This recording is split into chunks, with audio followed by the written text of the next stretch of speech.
All right, so let's start with introducing ourselves. Start from here and go down. Hello, everybody. I'm Officer McAndrew. I'm with the 9th District Community Policing Office. Been with the office now for about 7 years. My main job is I'm the Domestic Violence Liaison Officer. And my transition to over to the Senior Officer as well. Yeah, my name is Tom Lamb. I'm one of the beat facilitators for 914, which encompasses all of Chinatown and a little bit of Bridgeport. I'm Chris Javier. I'm also a beat co-facilitator for beat 914, for CAPS co-facilitator. I think for just over a year now. Full time. I'm Alderman Nicole Lee from the 11th Ward. Officer Richards, I work for Chinatown 914. Officer Zero, Chinatown liaison. Officer Zane, beat officer 914. Officer Wild, former 914 beat officer and currently the 9th district. All right, so yeah, we can start with the stats. Next. Okay. So I'm gonna go over the stats for beat 914. Again, we're gonna go, this is 2 months worth of stats. But this is 2 months worth of stats, not 1 month, so some of these numbers sound a little bit higher. Remember, this is over a 2 month span, not a 1 month span, okay? So for total calls of service, we had 3,257 calls of service over the last 2 months, okay? And again, those dates were basically from the 25th of May, the 4th Wednesday of May, to today, which is 26th of July. Total Stratts fire calls were 15, and there were 30 arrests made on the beat, okay? So one of the things we always talk about in these meetings is the safety on the red lines, okay? Well, as we know, there has been a number of crime that's been happening on the red line, all right? Well, one of the teams, our CTA teams, our CHCPA transportation teams, they were on the red line, called a person shot. They went to the scene, basically got a description, went through the trains and were able to identify an offender, got the offender and the weapon that was used. So it was a good job by them, okay? And that was one of the arrests that were made over that time. So for violent crimes, there were 23 violent crimes on the beat, all right? 19 of those violent crimes were robberies. All right. 16 of these robberies occurred east of the train tracks to and west of the Dan Ryan, and from north of 31st and south, or north of Cermak, and yeah, from Cermak to 31st, I should say. Okay, and that was about 14 of those occurred in that general area. Biggest thing we can get from these robberies, there's a lot of different descriptions, a lot of different kind of situations. Where they're most hitting are people that aren't paying attention to their surroundings at that time. People that are going out, maybe trying to start their car or carrying groceries. Okay, not paying attention. One of the robberies that occurred, or one of the thefts that occurred, was somebody who was just looking down on their cell phone. 2 guys came, grabbed the cell phone and took off. All right, a lot of times they'll come from your back, force you down on the ground, take your belongings, and then flee the scene. All right, you need to have 360 awareness at all times. All right, you have to keep looking around. You can't be on your phone, all right? You can't be looking down the whole time. You can't have your headphones in your ears while you're walking. All right? These offenders are looking for things like that. They're looking for an opportunity to surprise their victims and then commit the robberies, okay? And some of these robberies are kind of violent, pushing you down, striking their victims.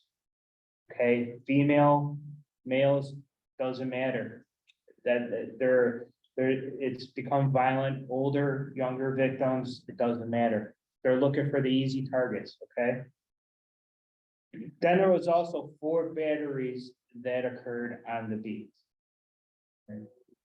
For property crimes, there were 45 property crimes that occurred during that time. 20 of these property crimes were motor vehicle thefts. And that just occurred throughout the whole beat.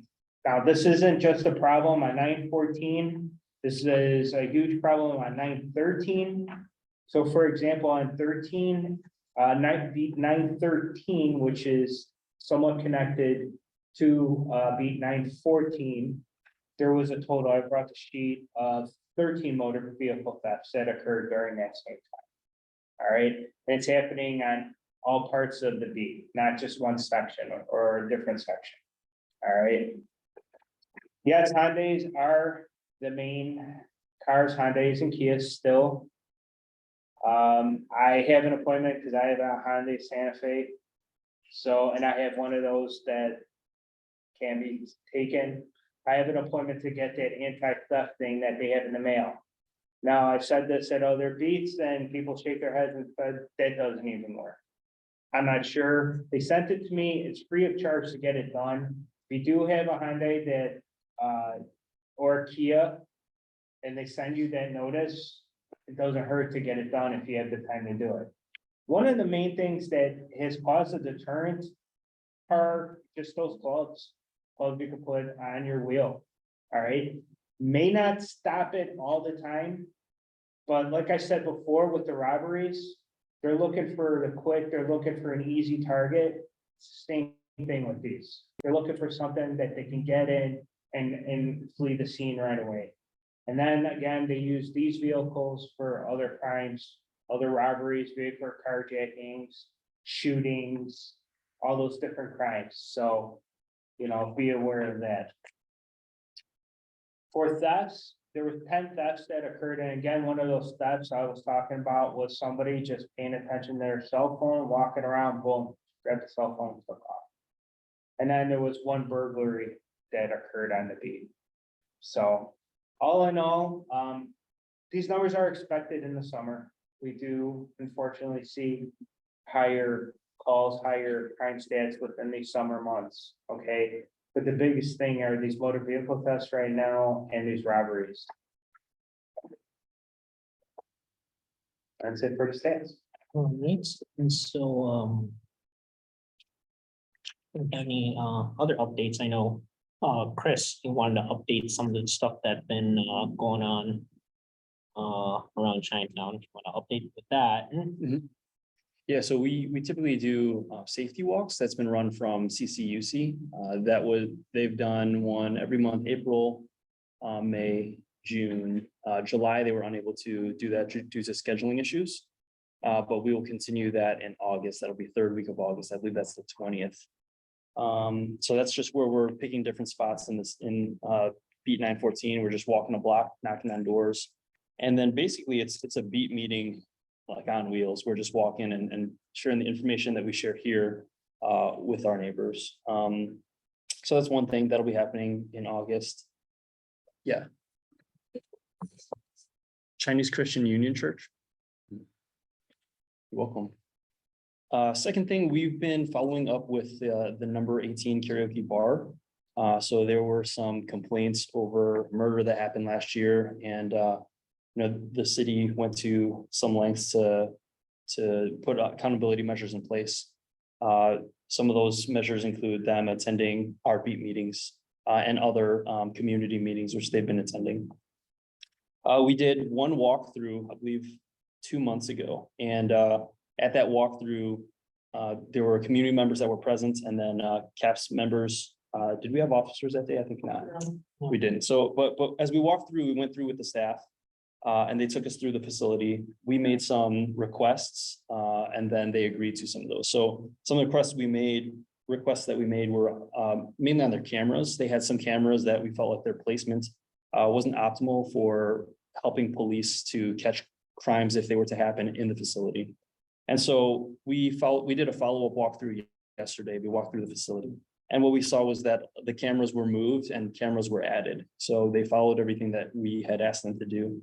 Tom and I got to walk through, just do a quick walkthrough. So we asked them to show us the cameras and what they could see. Because we wanted to be able to see what kind of screens they would provide officers in the event of emergency or crime. And so everything was crystal clear. You'd be able to make out face. Everything that they provide to officers, it would be useful for an arrest and for investigation. So we thought that that was sufficient. Another complaint that came up or request that was made was on signage. There were complaints, multiple complaints previously, I believe last fall and over the spring of issues that were happening outside. So this is outside of their establishment, largely out of their control, but we asked them to put up signs that just ask their patrons to be respectful of the community in English. And I believe at our last WebEx meeting, there were some people who wanted that up in Chinese as well. Just so that, you know, people from our neighborhood that frequent the bar could also see that and also be respectful. So we saw the English ones up there. They have the Chinese ones. They had not put them up yet, but they were just wondering whether they should. And I think they're going to put those up. So at our last WebEx meeting, I believe the officer shared that there were few to no complaints since the previous meeting, which is great news. I don't know if there's any updates on that. Cool. And I think since then, there's only been a 911 call, and that was handled as appropriately and as expected. So we will continue to follow up, but it looks like there's, you know, what the community is doing and trying to advocate along with the bar and the cooperation there, I think is exemplary. And it shows that, you know, when we raise our voice for concerns, we don't want to see bullets flying in our neighborhood. And then we work together with the businesses, we see great results. So the owner of the bar is here. I don't know if you would, Tony, if you would have anything you'd want to share. Yes, so actually, we got number one call on Monday and unlocking, we talk about it, and then, you know, I try to figure out by maybe because more activity now in the state. And, you know, it's like just argument with the customer and more stuff. They already being handled by property and for like I don't currently you know one call where there's nothing on the log book because we didn't on the log book to record every time that you know everybody have a no one call where you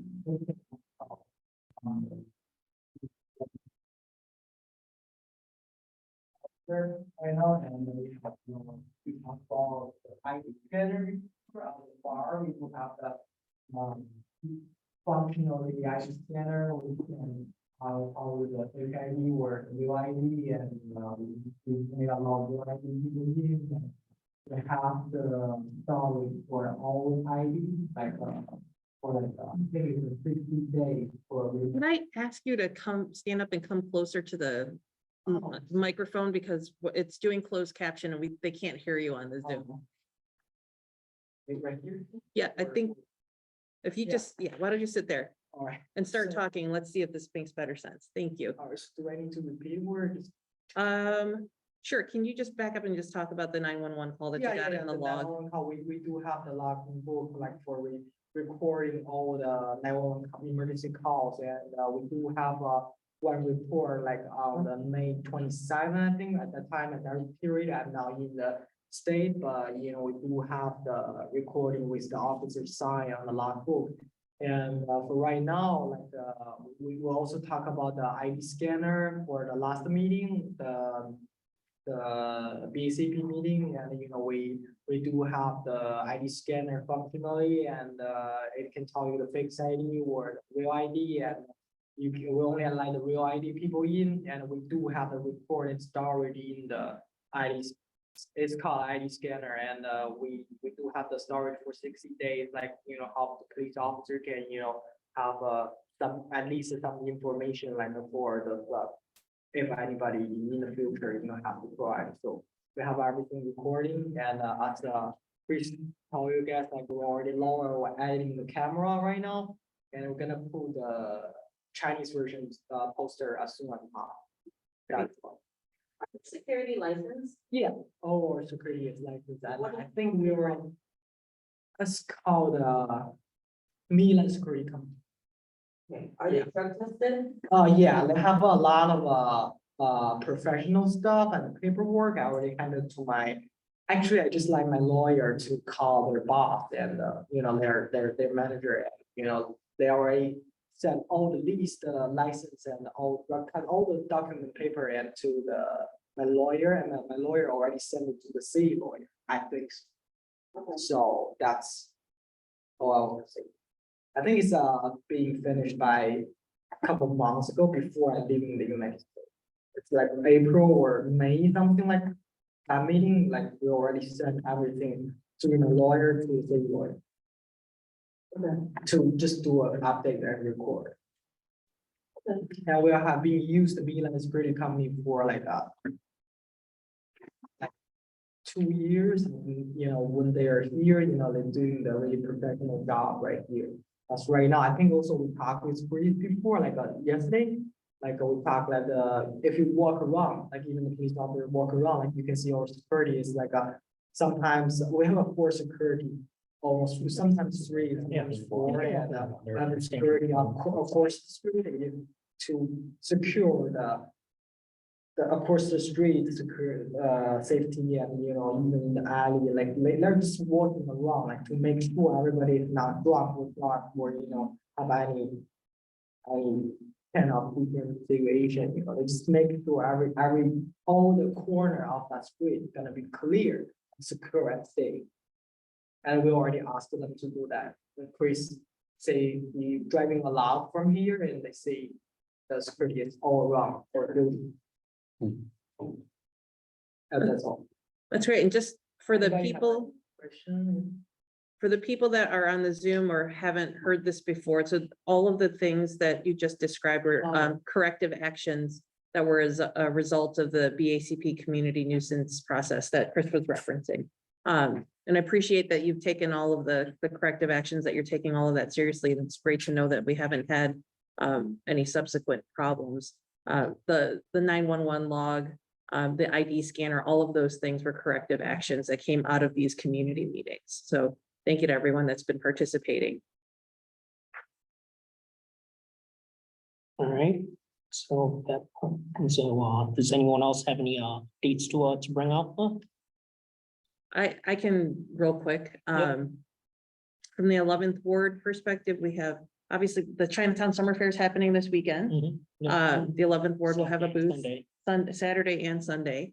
A lot of people are going to be in and around the ward, in Chinatown especially. Of course, they're going to be in the ward. Sorry, it's been a long day, everybody. I'm excited that the 11th ward's going to have a booth at the event. We'll be right by the gateway. Come and see us, stop by.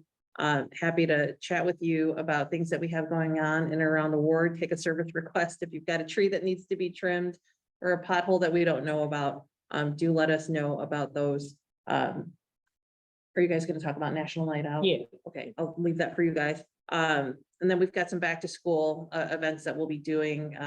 One at Pingtown Park with the Pingtown Park Advisory Council. That's going to be August 5th. And then we're going to do our annual one with the CAPS from the 9th district on the 11th. And we've got handouts for that there. Yeah. Am I missing anything, Zoe? Yeah. So, yes, and so our next thing is National Night Out. That's coming up next week. It's on August 1st at Davis Square Park from 5 to 8. Now, if you guys need a ride, I believe the CAPS office are offering rides from the 9th district to the park, and so give them a call if you do need a ride there. It's a community, building up, with police, and it's just a fun night for everyone. And so they're going to have a lot of events. They're going to have some food out there for everyone for you guys to enjoy. And so everyone from the community is welcome to attend it. And then also we have flyers for back to school. We'll be handing out book bags to kids. The child does need to be present to receive a book bag. And so this is going to be on August 5th at the 1700 South Wentworth at the field house. And so everyone from the community is free to attend this as well. So I think that's all for the events for the CAP, I think. And so does anyone have any questions, comments, criticisms, want to bring up to anyone up here? I do have one question about the robbery. Yes. So you said like 50 something robbery. Yeah, So- 18 the last 2 months. So question. Would you mind standing up or just coming up a little bit closer? I want to make sure everybody can hear you. Thank you. Yeah, my name is White. I'm the youth program coordinator from the center. Just a quick question. So Yeah. I just want to see like how when the robbery happens, like how often it happens to a single person who's walking around, and how many numbers would be considered less chance to get targeted by robbery. Well, obviously, the more people you have in a group, the better the situation is, you know. So for But most of these robberies, they're targeting single people, but there's been times when there's been 2 or 3 victims in one. But then again, when there's 2 or 3 victims, you now have 3 to 4 offenders. Okay, so you do have like 3 or 4 offenders to target. it's sometimes. Very that- rare. It's sometimes you do. Again, there was 19 robberies in the last 2 months.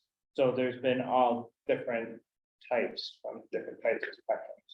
Yeah, so sometimes I would like to give advice to the teams, like how many people you should stay in a group to try to be more safe, let's say. Well, I would definitely suggest if you're out, especially if they're younger teens in group, stay in groups, do not wander off by yourself.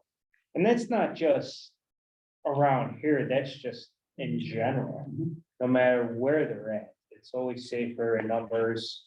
Let people know where you're at. If you do have to go somewhere, let other people in the group know you're going to a spot. And you'll be there for a couple minutes. You know, that's just something just in general. And real quick, since I'm talking, I just wanted to correct the property crime stats. I think a couple people are taking notes. I was reading when I was switching back and forth, I read different stats. So for property crimes, again, there was 45 property crimes. There was 20 motor vehicle thefts. But there was 18 thefts. Just regular thefts and 7 burglaries. I was reading off the 15 as I switched my notes. I just wanted to make sure that was out. Yeah, Can you go over that again? yes. For property crimes. There was a total of 45. 20 were motor vehicle thefts. 18 were regular thefts. And there were 7 burglars. Just wanted to make sure I got that out. So there's a question in the chat. From May, this is a question for CPD. A couple of weeks ago, the traffic lights were not working on Cermak and Wentworth. It was really dangerous for pedestrians trying to outrun traffic. People called 311 to fix the traffic light and 911 for the police to help safely direct traffic, but no police came. Can the CPD rep explain why there was no police response? I don't know when that happened, what was going on in the district. No, Was it during the storm? But it might have been on a day where we're super busy that You were short staffed. low priority Yeah. calls never got sent out. So, and I know when those lights went out, I was burning up the phone line with CDOT to try to get them to come and fix them because I understand what a safety hazard that is. And appreciate that others called 911 to try to get police officers out here, but in general, the resource constraints that the police experience really dictate that they prioritize where the resources are. So if there was something else going on that was more pressing, that's, I can't speak to how the Chicago Police Department prioritizes the resources necessarily, but I know that that's a common occurrence. If you experience a robbery or some reportable sort of crime and you dial 911, depending on how serious it is at the time, you might be advised to go to the police station to file a report, or you might be waiting for a while before somebody comes. Unfortunately, that's the reality that we're living in right now. I don't think I'm speaking out of turn. These are all things that I've heard being in these meetings, which is why we continue to try to help promote recruitment and to get more young people involved in law enforcement so that we can hire more police officers and hopefully retain some more too. So one of the things at city council that we did last week was we passed an amendment to an ordinance that made it a little bit easier for people who want to come back to get their seniority again. So if you've left the Chicago Police Department within 36 months, you can still get salary adjustment for your prior seniority. So that's something new that we're working on to try to get people to come back and make it easier to hire existing police officers from other municipalities. You have an estimate of how many people think about that? Not really. So just the question, I'll repeat the question just for the people that are on the Zoom. The question here was, do we have any estimate for the number of people we think are going to come back based on that? A number wasn't necessarily presented, but part of the argument was that because that rule hadn't existed before, we were losing opportunities with people who might have wanted to come back, but because the salary differences were so vast for starting over again, essentially, that we were losing folks. Any more comments up there? I was just gonna introduce myself. I'm the new branch manager of the Chinatown Public Library. My name is Stuart Reiner. Hello. You. You do. And I'll just repeat it again, just because you're so far back from the microphone. So why don't you come up so we can see you? Everybody on the, in the Zoom room can see you. Can you introduce yourself again? Yes, Stuart, hi, thank you. I am Stuart Greiner. I'm the new branch manager of the Chinatown Public Library. So feel free to reach out if you have any library suggestions or questions about the library. Thanks, Stuart. Maggie, did you have anything? Yeah. So Red Ma is away at a conference, so she is sorry that she cannot be here. Our office is happy to co-sponsor at the Pingtung Park Advisory Council Back to School event on August 5th.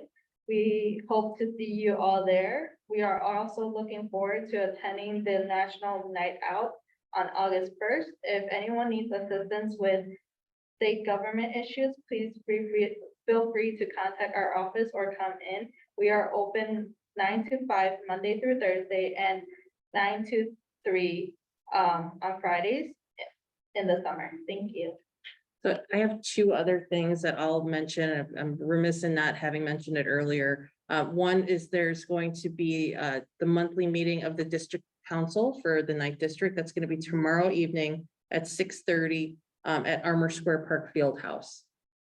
So please attend those as well. Our 3 new district council members hold these meetings monthly, hoping that they have a little bit more of an update on our search for a new police superintendent. I'm sure that's going to be a hot topic at that meeting.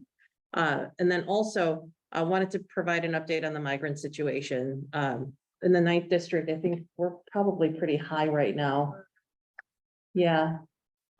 We had been floating around 30 or 40 for some time, and then I think you got a couple of bus loads over the weekend. There are lots of families right now that are at the 9th district. If you drive past the 9th district on Halsted, you'll see folks kind of spreading out a little bit more.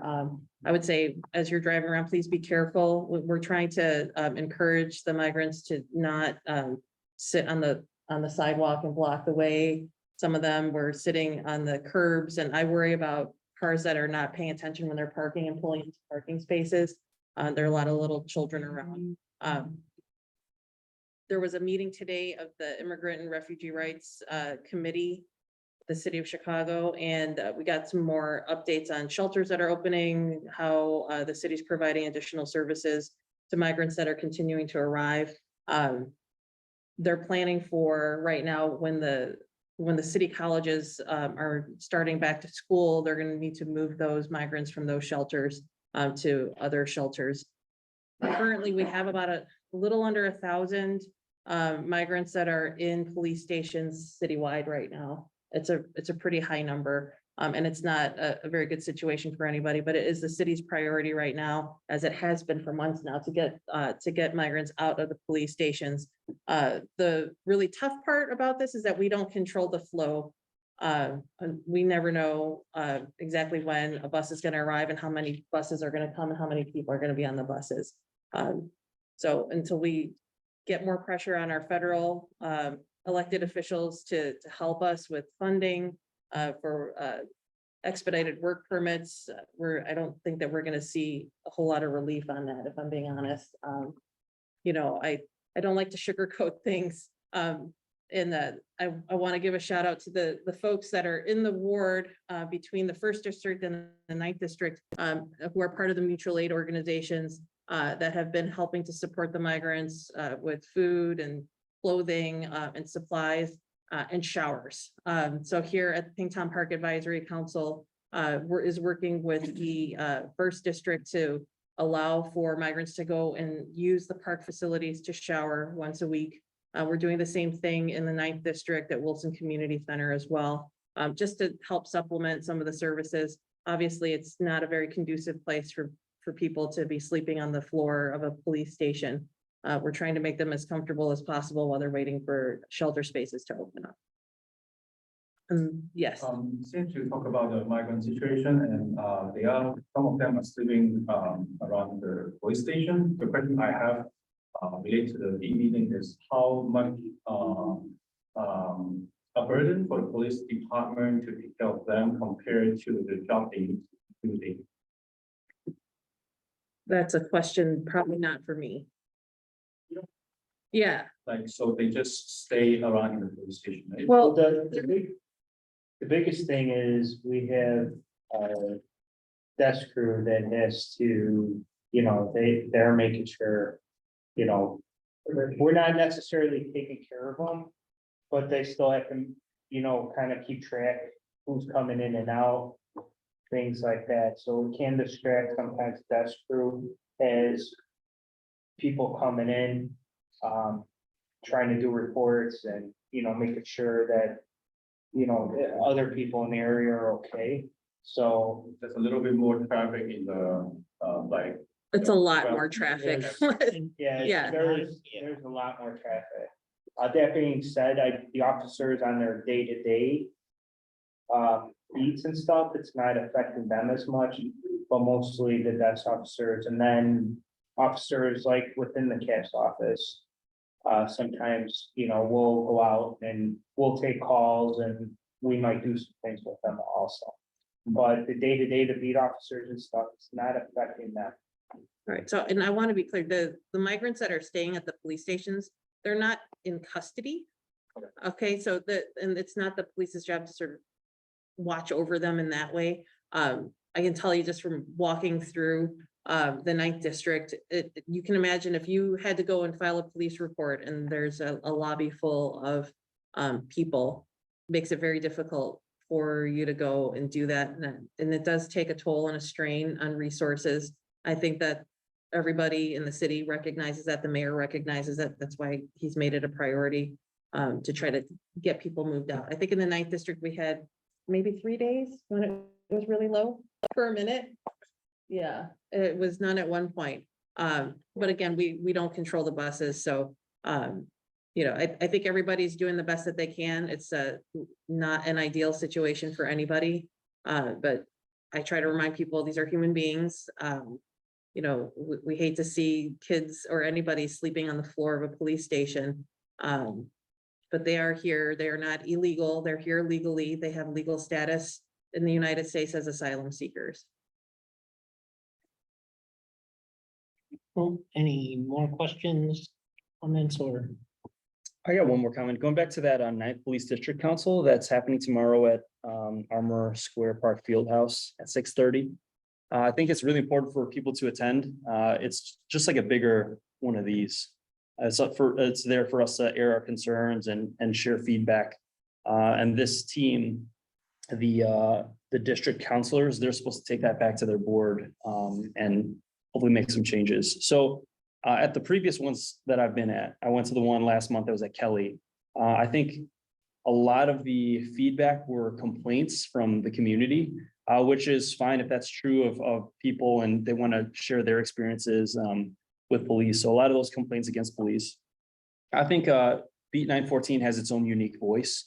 And we have our own interactions with police officers. And so it'd be important for us to be a part of that because we're part of the 9th district as well. So we want to lend our voice to that too. So yeah, it would be great to see everybody who's coming out here coming out to that as well. There's a question in the chat. Is there an email address for the 9th District CAPS department? We don't have that. Yeah, it's Penny.Zito. Jason.Salas, no, Send it to him. you could. James Scott McAndrew. You're a brave man. And Chicago Police. .org. But there is a task one, we just don't know what task it is. But if you have an emergency, call 911. Yes. Yeah, Officer McAndrew is part of the CAPS team and he has graciously allowed us to share his email with everybody. Yep. Oh, it's a great but question. so.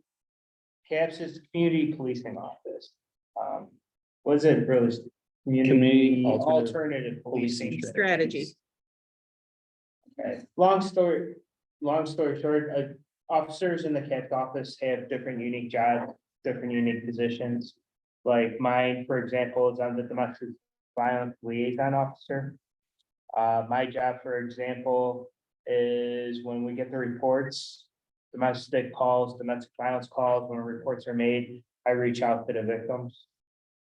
A lot of times you have victims who don't even know how to get an order of protection.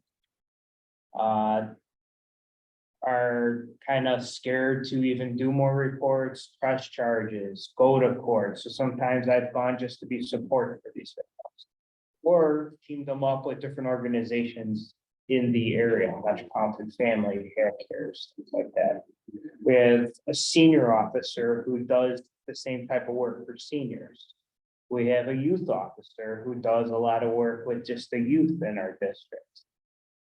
We have an affinity officer who works a lot with homeless. And we also have our business officer, like Officer Zito, who is our Chinatown business officer. Okay, so each CAPS officer has a unique position, but then in the end, too, we all kind of wear everybody else's hat too. And do events, come out and speak to meetings, speak at school, all of it. Thank you. You want to tell people what the DCO does? Yes. Other than piggyback off of CAPS, yeah, part of what the DCOs do is, strategic problem identification, problem solving. So like a bunch of calls for, let's say, the people drinking out on the street. We do an analysis of the calls like every month to see where a majority of the calls are coming from. So we try to come up with a solution to either eliminate or reduce the call volume in that area. As well as doing follow-ups on violent incidents like shooting. As well as boosting calls back in the foot of their. Back of the yards and road council does a lot of stuff. We do a tree light, we just stand there. Back of the yards festival, and we get our days off. So we go on tour, parades and all that wonderful stuff as well. Basically everything. Everybody does a little bit of everything and then everybody gets days canceled off when there's big events going on anywhere in the city. We're not immune to it. No, thank you, all of you. Any other questions, comments? Nope, yes. Just because. I can't hear you back there. Please. Officer Andrew, just because we're trying to, the Alderman's office track with that across different needs. Provide us with, like mental health goals and then with the, just so we can track them because there's an ordinance in table, so we want to like be informed. Does that work? Okay, no problem. I'll head those for tonight. No problem. And I forgot to introduce my other staff member that's here. That's Zoe Chan, new on our team. She's our policy director and she's handling all of our public safety initiatives as well. Alright. So, yeah, if we have no more comments or questions, when's our next meeting? August 1st at 4330 South Marshall for National Night Out. Yep, No, all kidding aside, our next meeting is, somebody has it quicker than me. Our next meeting will be the September 27th. Here at 6:30. Okay, so everybody have a safe rest of the summer. Love to see everybody out at National Night Out. There's gonna be a lot of food. We just confirmed that today. There's gonna be a lot of food out there. There'll be some entertainment, but most importantly too. For the 9th district, we have a lot of resource tables. We're gonna have tables from different organizations for like domestic violence, for seniors. Okay, we had all our persons are gonna be out there. You're gonna get to meet them. State reps are gonna be out there. We're gonna have an attorney general resource table. You know, there's gonna be a lot of different organizations out there. So if you ever had any questions or were shy to talk to the police or anything, definitely come out, because that's the time to meet your local police. That's the time to meet your neighbors. And it's the time to meet some of the different organizations that are in the 9th district. So hope to see everybody there. Oh, yes. one last question. I'm wondering if it's okay if you guys stay a little bit longer, because I have some other questions to ask, but I have Chris waiting already. So I'm gonna look. No problem. Not at all. Not at all. Appreciate you guys. No problem. Thanks, everybody. Thank you.